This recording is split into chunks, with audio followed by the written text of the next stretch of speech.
میں یہ سمجھتا ہوں کہ 9 مئی کو نہ صرف پاکستان کے خلاف بغاوت کی گئی بلکہ ریاستی اداروں کے خلاف بغاوت کی گئی۔ تو سوال یہ پیدا ہوتا ہے کہ کوئی جمہوری ملک، کوئی آئین اور قانون پر چلنے والا ملک اپنے ہیروز، اپنے شہداء کے ساتھ یہ سنگین مذاق اور ان کے خلاف جو بدترین زبان استعمال کی گئی اور جس طرح سے جتھے ان کے اوپر حملہ آور ہوئے، کوئی ملک اس کو برداشت کر سکتا تھا؟ تو میں سمجھتا ہوں کہ اس کا جواب صاف نفی میں ہے۔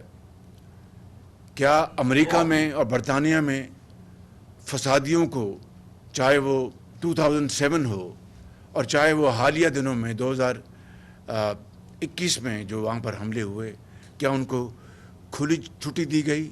کیا وہاں پر کالم نگاروں اور دانشوروں نے کوئی کامنٹ نہیں کیا؟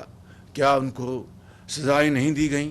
میں سمجھتا ہوں کہ ایسے فسادیوں کو جو قوم کے خلاف بلا سوچے سمجھے اور اپنی ذات کے لیے جہاں پر بھی حملہ آور ہوئے، قانون نے ان کو اپنی گرفت میں لیا۔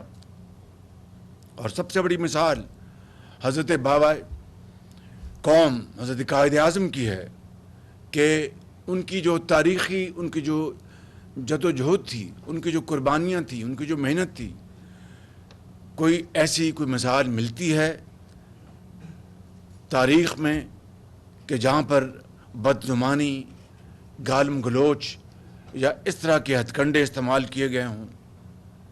میں سمجھتا ہوں کہ حضرت قائد اعظم کی جو تحریک ہے، ان کی لیڈرشپ ان تمام چیزوں سے بلند ہے اور وہ ایک مثال ہے پوری قوم کے سامنے۔ اور صرف یہ نہیں، پاکستان کی تاریخ دیکھ لیں، 1947 کے بعد کیا کیا کڑے امتحانات سے سیاستدان نہیں گزرے، کتنی کتنی عظیم سیاستدانوں نے قربانیاں نہیں دیں، اور کتنے کتنے سخت ان کے اوپر رقیق حملے نہیں ہوئے اور جیلیں برداشت کی، ہتھ کڑیاں۔ مگر پاکستان کی تاریخ گواہ ہے کہ ماں سوائے 9 تاریخ کے واقعے کے جب کبھی اس طرح کے امتحانات سے سیاستدان گزرے تو کسی نے کہا کہ پاکستان کھپے، اور کسی نے کہا کہ تمام تر مظالم اور تمام تر مشکلات اور ظلم کی جو پہاڑ تھے ان کو برداشت کیا اور کہا کہ میں پاکستان کے خلاف ایک لفظ بھی بولنا تو دور کی بات، میں سوچ بھی نہیں سکتا۔ یہ ہیں وہ مثالیں جو پاکستان کی جو حالیہ تاریخ ہے وہ اس سے بھری پڑی ہے۔